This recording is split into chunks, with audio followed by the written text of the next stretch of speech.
예, 오늘 말씀대로 선택이라는 것은 개인과 집단뿐만 아니라 국가의 성패와 우리 인생의 행불행을 결정하는 것입니다.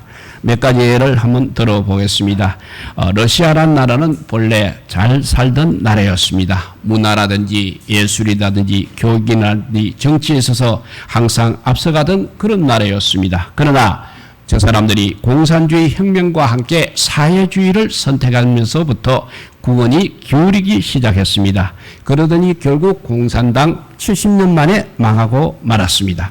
사회주의 노선을 선택하고 그 뒤를 따랐던 그 중국과 그 다음에 동유럽의 루마니아, 유고 또 동남아시아의 월남 이런 나라들, 특별히 우리 북한은 지금 어떻게 되어 있습니까?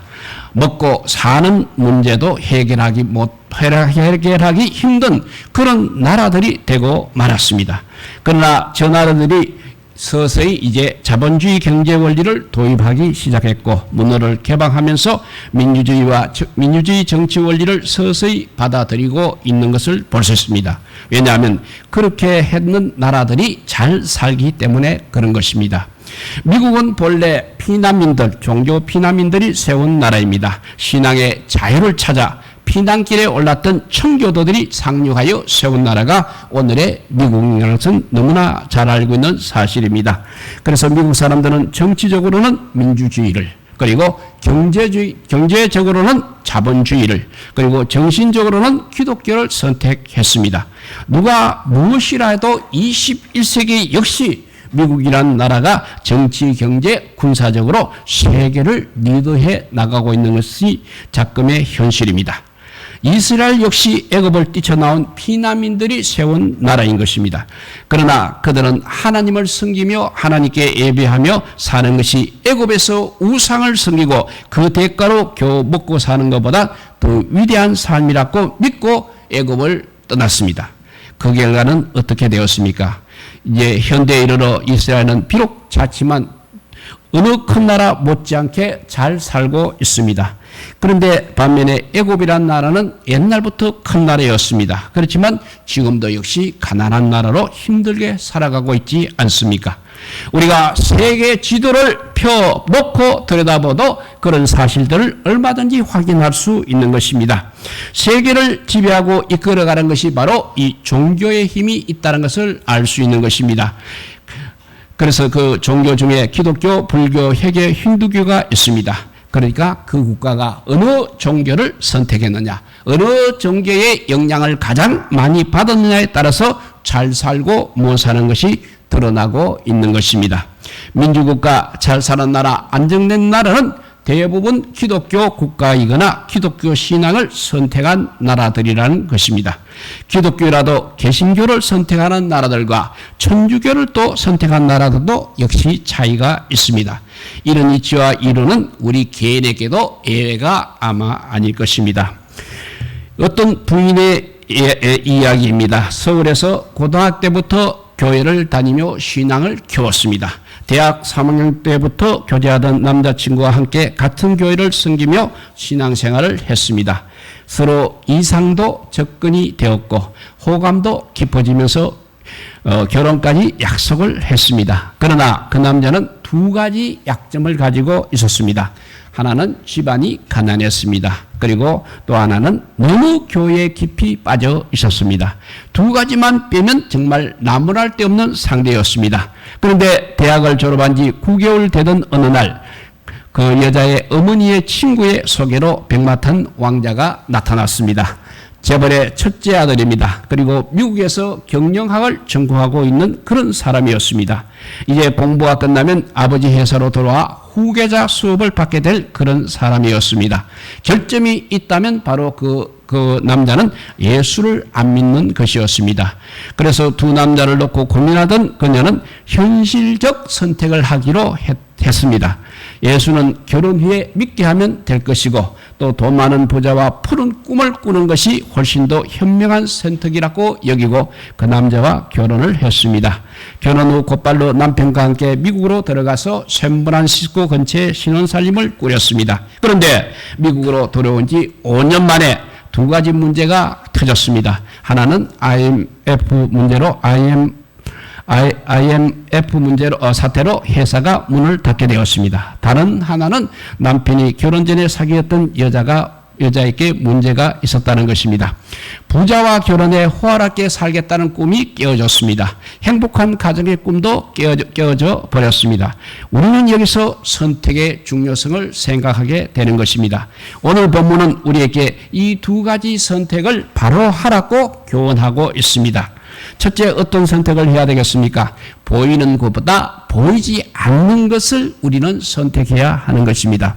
오늘 1절의 말씀이 그 말씀입니다. 많은 재물보다 명예를, 그리고 은이나 금보다 은총을 더욱 택할 것이니라고 했습니다. 금, 은, 보석, 폐물, 부동산, 돈 따위는 눈으로 얼마든지 볼 수 있고 얼마든지 손으로 만질 수 있습니다. 그러나 명예라든지 은총은 형이상학적인 것이기 때문에 우리가 눈으로 보고 손으로 만질 수 있는 것은 아닌 것입니다. 그래서 사람들은 눈에 보이는 것들을 쉽게 선택하게 되는 것입니다. 창세기 13장에도 그런 기록이 있습니다. 아브라함의 선택에 대한 이야기가 기록되어 있습니다. 아브라함과 그의 조카 롯은 목축업자였습니다. 그런데 아브라함의 목자들과 롯의 목자들이 가축들이 먹고 마시는 풀과 물 때문에 자주 부딪히고 싸웠습니다. 양가의 목자들이 싸울 때마다 아브라함과 롯의 감정도 편하지 못했습니다. 그대로 가다간 삼촌과 조카의 싸움으로 번질 가능성이 짙어졌습니다. 그래서 어느 날 아브라함이 이제 조카 롯에게 말을 했습니다. 너와 나는 골육이다. 목자들끼리 싸우다가 우리도 싸우겠구나. 내가 먼저 선택하라. 네가 우하면 나는 좌하고 네가 좌하면 나는 우하리라고 그렇게 말을 했습니다. 그래서 창세기 13장 10절에 보니까 그 결과가 이렇게 나왔습니다. 이에 롯이 눈을 들어 물이 넉넉하여 여호와의 동산 같고 애굽 땅과 같은 소돔과 고모라 쪽을 선택했다고 그렇게 했습니다. 롯은 눈으로 보기에 좋은 곳, 물이 있고 풀이 있고 주거 조건이 좋은 쪽을 이렇게 선택한 것입니다. 그러나 창세기 13장 13절을 보게 되면 소돔 사람은 악하여 여호와 앞에 큰 죄인이었더라고 했습니다. 이미 그 당시에 소돔은 동성애자들이 판을 치는 제약의 도시였습니다. 롯은 바로 그것을 선택한 것입니다. 그러나 아브라함은 롯이 선택하고 남은 지역을 선택했습니다. 창세기 13장 14절을 보면 롯이 아브라함을 떠난 후에 하나님이 나타나셨습니다. 그리고 창세기 15장 15절에 보면 너의 눈에 보이는 땅을 너와 너의 자손에게 영원히 주겠다고 하나님께서 아브라함에게 약속하셨습니다. 그리고 18절에 가보면 거기서 아브라함이 여호와를 위하여 거기서 단을 쌓았다고 했습니다. 롯이 선택했던 소돔과 고모라 지역은 유황불 심판으로 멸망했습니다. 아브라함이 선택했던 가나안 땅은 지금도 이스라엘 민족들이 살고 있습니다. 이렇게 눈에 보이는 이 세상보다 보이지 않는 천국이 더 크고 좋은 세계인 것입니다. 우리는 순간보다 영원히 더 좋습니다. 현세보다 내세가 더 좋습니다. 라고 그렇게 선택을 해야 되겠습니다. 왜냐하면 보이는 것은 잠깐이고 보이지 않는 것은 영원하기 때문인 것입니다. 이렇게 우리는 선택할 때 보이는 것보다 보이지 않는 것을 선택하시기 바랍니다. 두 번째는 신앙적 삶을 선택해야 합니다. 오늘 4절에 보니까 겸손과 여호와를 경외함의 보응은 재물과 영광과 생명이니라고 했습니다. 재물을 얻고 영광을 누리고 생명을 지키는 비결은 바로 여호와를 경외하는 것이라는 것입니다. 이런 예화가 있었습니다. 그 당시 운동도 시합도 잘했지만 배구 코드에 무릎을 꿇고 기도하는 배구팀이 그 옛날에 있었습니다. 김철용 감독이라는 분이 감독을 맡았던 팀이었습니다.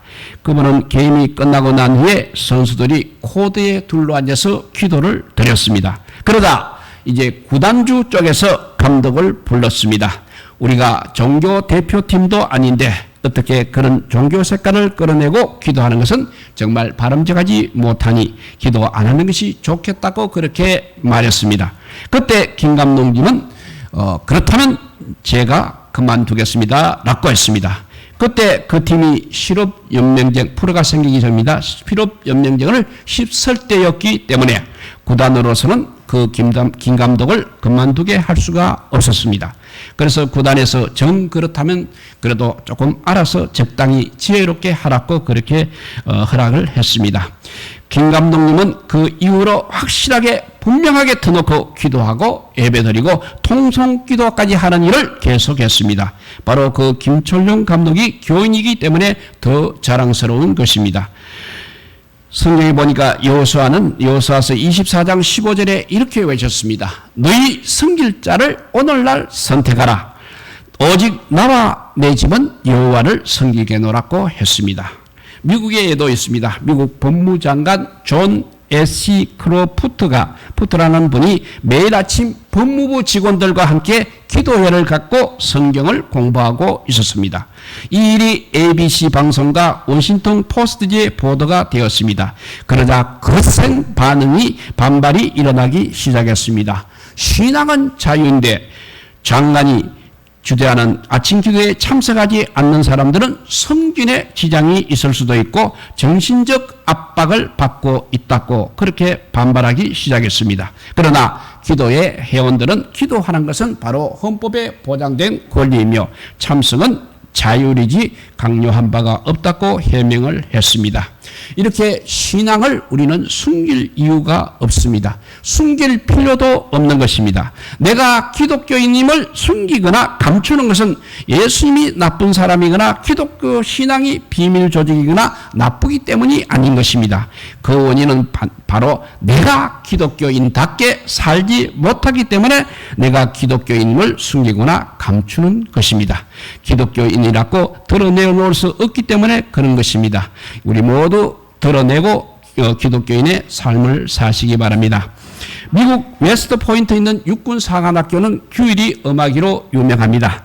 크든 작든 성도가 거짓말을 했으면 24시간 안에 거짓말한 것을 고백하고 반성문을 반드시 써야 합니다. 24시간이 지나도록 거짓말을 숨기다가 탄로가 나면 곧장 퇴학이 되는 것입니다. 그리고 그들은 길을 갈 때 주머니에 손을 넣을 수 없었습니다. 그리고 길거리를 다니며 음식물도 먹어도 안 되는 것입니다. 그리고 교내에서 부모님이 아닌 이성을 껴안거나 키스를 해도 안 됩니다. 철저한 그렇게 자기 관리를 통해서 미국의 사회 주지자 인터내셔널 젠틀맨을 훈련시키는 것입니다. 기독교인은 미국 육사 생도보다 더 철저한 훈련과 더 철저한 관리가 필요합니다. 적당히 그럭저럭 교회 생활이나 신앙 생활을 할 수는 없다는 것입니다.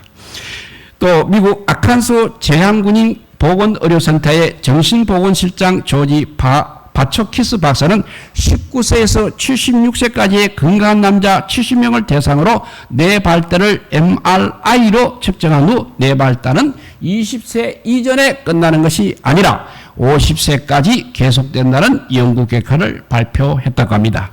이렇게 우리 인간의 뇌는 50세까지 계속 발달합니다. 그렇지만 우리 신앙은 70에서 80, 100에서 120세까지 계속 발달하는 것입니다. 그 말씀이 요호수아서 14장 10절에서 12절을 보면 갈렙은 85세 오늘날 오히려 건강하니 강건하니 나의 힘이 그때나 이제나 일반이라 싸움이나 출입을 감당할 수 있사오니 이 산지를 내게 주소서라고 했습니다.